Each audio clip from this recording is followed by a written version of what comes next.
इन दिनों बारिश देश के ज्यादातर हिस्सों में हो रही है, लेकिन राजस्थान के जोधपुर की बारिश सबसे ज्यादा चर्चा में है। जोधपुर में कुछ घंटों की बारिश में हालात ऐसे हो गए कि बचाव कार्य के लिए सेना को उतारना पड़ा। शहर में सैलाब, सड़क पर सेना, दोनों तरफ मकान है और बीच की सड़क नदी में बदल गई है। जोधपुर के लिए ये बात कोई नई नहीं है। नया अगर कुछ है तो सेना, जो एक बोट के जरिए बाढ़ में फंसे लोगों का रेस्क्यू करने में जुटी है। जोधपुर में सैलाब के बीच सेना के उतरने का मतलब समझ रहे हैं आप? जब हालात बेहद चुनौतीपूर्ण हो जाते हैं, सेना तभी उतरती है। इसका मतलब आप समझ सकते हैं कि जोधपुर अभी किस दौर से गुजर रहा है। जिन सड़कों पर गाड़ियां चलती थी वहां कमर तक पानी भर चुका है। बारिश लगातार हो रही है। ऐसे में हफ्ते भर से लोग घरों में फंसे हुए थे। न पीने को पानी मिल रहा था, न ही खाने को खाना। बच्चों के लिए दूध भी मिलना मुश्किल, क्योंकि बाहर से इन मोहल्लों में किसी का जाना मुश्किलों से भरा था। ऐसे में जिम्मा उठाया एनडीआरएफ और सेना ने। जोधपुर के डार्बी कॉलोनी से प्रशासन ने करीब 200 लोगों को निकालकर पास के स्कूल में रखा है। अभी भी कॉलोनी में करीब 500 लोग फंसे हुए हैं।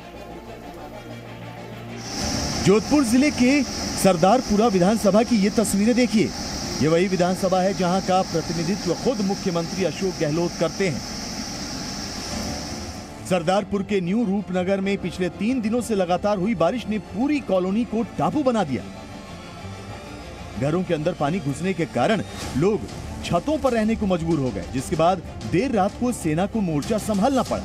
हालांकि रात भर हुई बारिश के कारण बचाव कार्य में काफी दिक्कतों का सामना भी करना पड़ा, लेकिन किसी तरह लोगों को सुरक्षित जगहों पर पहुंचाने में सेना सफल रही। जोधपुर में जो हालात बने हैं वो कई सालों से देखने को मिल रहे हैं, जिसके पीछे जल निकासी की समस्या सबसे अहम है।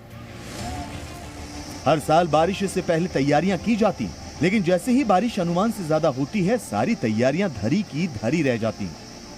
जल निकासी की एक बड़ी परियोजना भी बनाई गई, जो भैरव नाला को जोजरी नदी से जोड़ने की थी, लेकिन डिजाइन तैयार होने के बाद भी इस निकासी चैनल पर 3 साल से काम नहीं हो पाया है,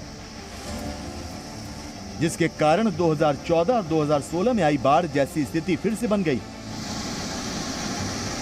जब 16 में बाढ़ आई थी तब भी ऐसी स्थिति बनी थी। दुर्भाग्य से पिछले 3 साल से जिस तरह से काम होना चाहिए था वो नहीं हो पाया। निश्चित ही जिला प्रशासन से आज बातचीत करके इसका स्थायी समाधान के लिए आज एक बार रचना बने, ताकि भविष्य में आज जो कुछ नुकसान हुआ है उसको आज हम पूरा नहीं कर सकते, लेकिन आइंदा ऐसा न हो इसकी व्यवस्था करना चाहिए। जोधपुर में शहर के साथ साथ रेलवे को भी भारी बारिश के कारण जबरदस्त मुश्किलों का सामना करना पड़ रहा है। रेलवे स्टेशनों पर हर तरफ पानी ही पानी देखने को मिल रहा है। कई जगह पर भारी बारिश और जल जमाव के कारण ट्रैक को नुकसान पहुंचा है। रेलवे के अधिकारी जल भराव के कारण नुकसान वाली जगहों को ठीक करने में दिक्कतों का सामना कर रहे हैं। दरअसल जोधपुर में हर साल औसत बारिश 300 मिलीमीटर तक होती है, लेकिन बीते 36 घंटे में ही 300 मिलीमीटर बारिश हो गई। मतलब जितनी बारिश पूरे बरसात के मौसम में होती है, उतनी बारिश सिर्फ 1.5 दिनों में हुई। विशेषज्ञों की माने तो जोधपुर में इस तरह की क्लाउड बर्स्ट जैसी बारिश आगे भी हो सकती है, और इसकी वजह बिना भौगोलिक परिस्थितियों को तवज्जो दिए अर्बन डेवलपमेंट करना है। जोधपुर के अलावा राजस्थान के गंगानगर, हनुमानगढ़, अलवर, जैसलमेर, भरतपुर, सवाई माधोपुर, जालौर में भी औसत से ज्यादा बारिश हुई है। हालांकि इनमें से ज्यादातर वो इलाके हैं जो साल भर सूखे की चपेट में रहते हैं। ऐसे में अच्छी बारिश किसानों के लिए जहां खुशियां लेकर आई, वहीं शहरी इलाकों में जल जमाव ने मुश्किलें बढ़ा दी। ब्यूरो रिपोर्ट, जी मीडिया। और दुनिया के कई हिस्सों में इसी तरह के हालात हैं। कुछ तस्वीरें आपको दिखा दें। तस्वीरें यह है बलूचिस्तान की, पाकिस्तान के बलूचिस्तान की तस्वीरें जरा देखिए। और इन तस्वीरों में आप देख सकते हैं कि सैलाब में कई गांव डूब गए हैं। हालात बद से बदतर हो गए हैं। आलम यह है कि लोग घुटने भर पानी में जिंदगी जीने के लिए मजबूर हैं, क्योंकि हर तरफ पानी ही पानी है। इन तस्वीरों में आप बलूचिस्तान के लोगों का दर्द देख सकते हैं कि कैसे एक रस्सी के सहारे लोग विकराल नदी को पार करके जिंदगी बचाने की कोशिश कर रहे हैं। प्रशासन हेलीकॉप्टर की मदद से कुछ राहत पहुंचाने की कोशिश कर रहा है, लेकिन हालात इतने भयावह हैं, इसका अंदाजा आप इन तस्वीरों से लगा सकते हैं, जिसमें ऊंट भी दरिया को पार करने के लिए मुश्किलों का सामना कर रहे हैं। ऐसा लग रहा है जैसे नदी ऊंट को भी डुबो देगी। कई गांवों में इस तरह के हालात हैं। तो इन तस्वीरों को देखकर, हमारी रिपोर्ट्स देखकर आप समझ गए होंगे कि देश के कई हिस्से जबरदस्त बारिश की वजह से वहां पर हालात लगातार बिगड़ रहे हैं। दो रिपोर्ट हम आपको दिखाने जा रहे हैं जिनके पीछे की कहानी एकदम अलग अलग है। एक जगह जिंदगी को सांसत में सिर्फ इसलिए डाला गया ताकि एक शानदार सेल्फी ली जा सके, तो दूसरी तरफ बेहतर भविष्य के जुनून में जोखिम उठाने की तस्वीर सामने आई है।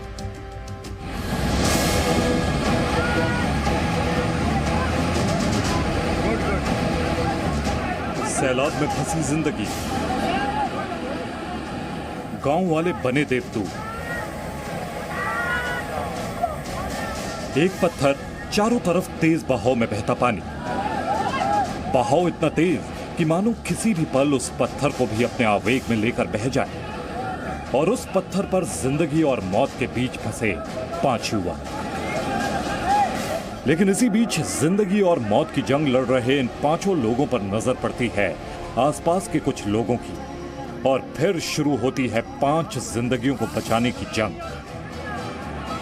और रस्सी फेंको छोटी। नदी अपने आवेग में बह रही है, लास्ट बच्चा रह गया है।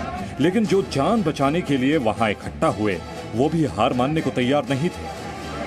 जाना नहीं, बस बस आ गया, तू आ गया बेटे। एक रस्सी के सहारे उस पत्थर से 5 युवकों को एक एक कर इस पार लाने की जद्दोजहद शुरू हो जाती है। कभी कभी तो लगता है मानो जिंदगी हार जाएगी, लेकिन बचाने वालों की हिम्मत नहीं हारती है। और कहते हैं ना, मन के हारे हार है, मन के जीते जीत। घबराना नहीं अब। हार न मानने की जिद बचाव कार्य में लगे लोगों में इतनी ज्यादा थी कि करीब 1.5 घंटे तक मशक्कत जारी रही है। लेकिन जिद ऐसी कि एक एक कर 5 युवक को सुरक्षित बचाकर ही गांव वालों ने चैन की सांस ली। ये तस्वीरें हैं हिमाचल के सोलन जिले के नालागढ़ की, जहां प्रशासन की चेतावनी के बावजूद चिकनी नदी में कुछ पर्यटक सेल्फी लेने उतर गए। जब पर्यटक नदी में उतरे उस वक्त पानी का बहाव धीमा था, लेकिन देखते ही देखते नदी ने विकराल रूप ले लिया। 5 युवक एक पत्थर पर खड़े अपने चारों ओर सैलाब देखकर सहम गए थे। तभी स्थानीय लोगों की नजर इन युवकों पर पड़ी। प्रशासन को सूचना देने का वक्त नहीं था, क्योंकि जब तक प्रशासन पहुंचता तब तक कुछ अनहोनी की आशंका थी। ऐसे में गांव वालों ने युवकों को बचाने के लिए खुद ही रेस्क्यू ऑपरेशन शुरू कर दिया, जिसमें गांव वालों को सफलता भी मिली।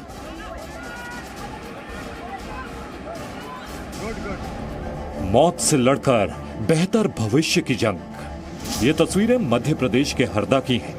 हालांकि यकीन करना मुश्किल है कि 21वीं सदी में भी देश में पढ़ने के लिए इस कदर जद्दोजहद करनी पड़ती है। लेकिन ये तस्वीरें इन बच्चों की मुश्किलों की गवाही खुद चीख चीख कर दे रही हैं। हरदा के आदिवासी इलाके राजबरारी के कई गांवों के बच्चों को स्कूल जाने के लिए मॉनसून के मौसम में ऐसे ही उफनाई नदी को पार करना पड़ता है।